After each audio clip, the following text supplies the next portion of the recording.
سلام رفقا، امیدوارم حال دلتون خوب باشه و سالم و سرحال باشین.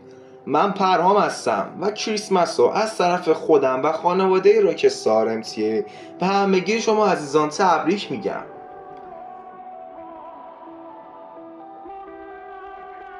خب خیلیاتون از سفر به این کشور راضی و خوشحالین، ولی نمیدونین چه شروعی داشته باشین و شاید ندونین چطوری زندگی بکنین.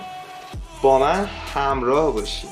قبل از اینکه شروع کنیم بهتر بگیم که سرور راکستار MTA RPGه و داخلش RP کمی دیده میشه. حالا RP و RPG چی هستش؟ RP یعنی رول پلی، RPG یعنی رول پلی گیم.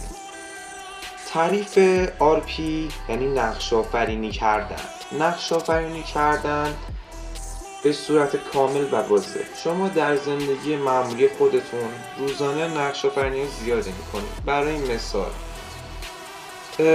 به عنوان یه وکیل میرین داخل دادگاه و از موکلتون دفاع میکنید، یا به عنوان مثال شما یه خلافکار هستین و میرین را به بانک میزنید. به این میگن رول پلی، انجام نقش آفرینی کردن بهتره بگیم. حالا RPG چیه؟ RPG دقیقا همینه، اما خلاصه شده یه اون چیزی که شما فکر میکنید. یعنی اگر ما بخوایم یک کسی رو که دزده به عنوان یک پلیس بگیریمش و به زندان ببریم، خب طبیعتا مراحل زیادی رو باید طی بکنیم و از یک سری مسائل باید گذر کنیم. اما این داخل RP هستش. اما داخل RPG ما با یک CMD فرد یا یک کامند فرد رو دستگیر میکنیم و اونو به زندان میندازیم بدون اینکه این روندهای خاص رو طی کنیم. پس چی شد؟ فرق RP و RPG داخل روندشونه و داستان. آیا من اینجا به شکل RP پلی بدم یا به شکل RPG پلی بدم؟ چه ماشینی اول بخریم؟ آیا باید شغل‌های آزاد رو بریم یا شغل‌های دولتی و خلافکاری هم بریم؟ بد نیست. از کجا شروع کنم؟ خونه چی بخرم؟ هلیکوپتر چی بخرم؟ به همه اینا میرسیم. منتها اولین چیزی که شما نیاز دارین پوله. من راههای پول در آوردن و ویدیوشو براتون روی صفحه قرار میدم تا بریم و متوجه بشیم که چطوری باید پول در بیاریم و روزانه با این راه ها میتونیم تا حداقل 1 میلیون دلار داخل این سرور در بیاریم. خیلی خوب بچه‌ها، هر پلیری میدونه که باید برای شروع خوب به سرورم یه نگاهی بندازه و خب این چیز کاملا حیاتی و مهمیه.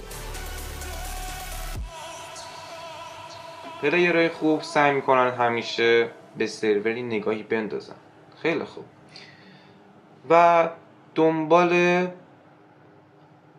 کارشاپ میگردن. 90% پلیرها همینطوریه و من اینو تایید میکنم.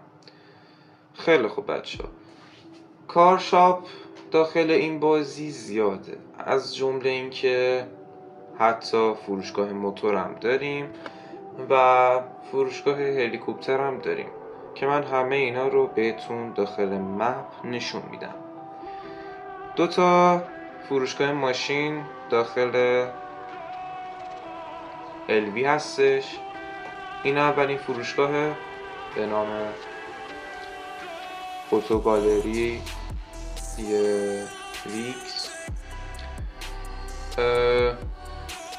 بعدی اینجاست VIP اتوگالری.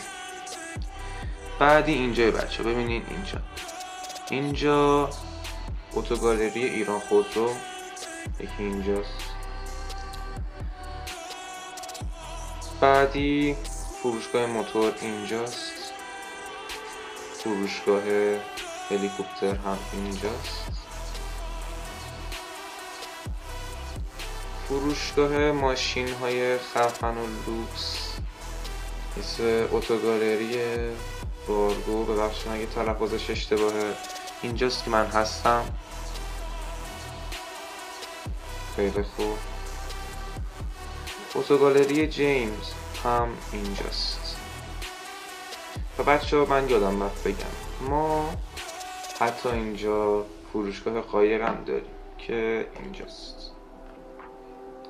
خیلی خوب، میریم بهش نگاهی بندازیم و اینکه شاید خوشتون بیاد از این ماشینا.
ولی نه، دید شما به این چیزا ختم نمیشه. این کشور داره ویژگی خاص دیگه‌ای که میتونیم با هم بریم اونا رو هم ببینیم.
و میرسیم به مهمترین مسئله، چطوری شروع کنیم.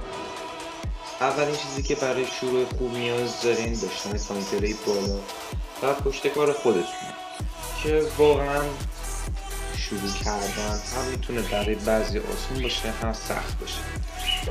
برای اینکه بتونید داخل فکشن دولتی عضو بشین یا بتونین کارهای جاب رو بیشتر برید، باید لولتون رو بالا ببرید. چطوری میتونیم لول آپ کنیم و بالا ببریم؟ لول آپ کردن نیاز به رسپکت داره و هر ساعت خودکار یه دونه رسپکت شما دریافت میکنید، مگر اینکه ممبرشیپ داشته باشین و هر ساعت 2 رسپکت دریافت کنید که این عالیه.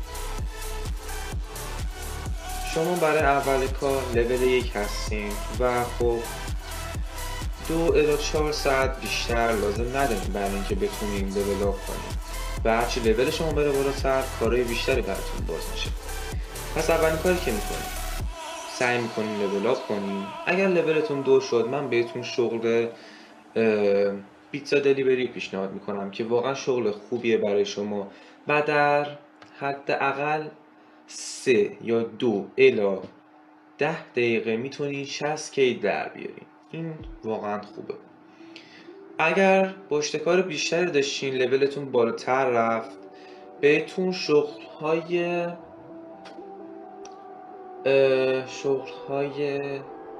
دولتی و فامیلیا رو بهتون پیشنهاد میکنم که واقعا کمک میکنن و یه ویدیو راجع به این که فامیلی بهتر یا فکشن بهتره براتون میذاره. پس چی شد؟ از اول میگیم.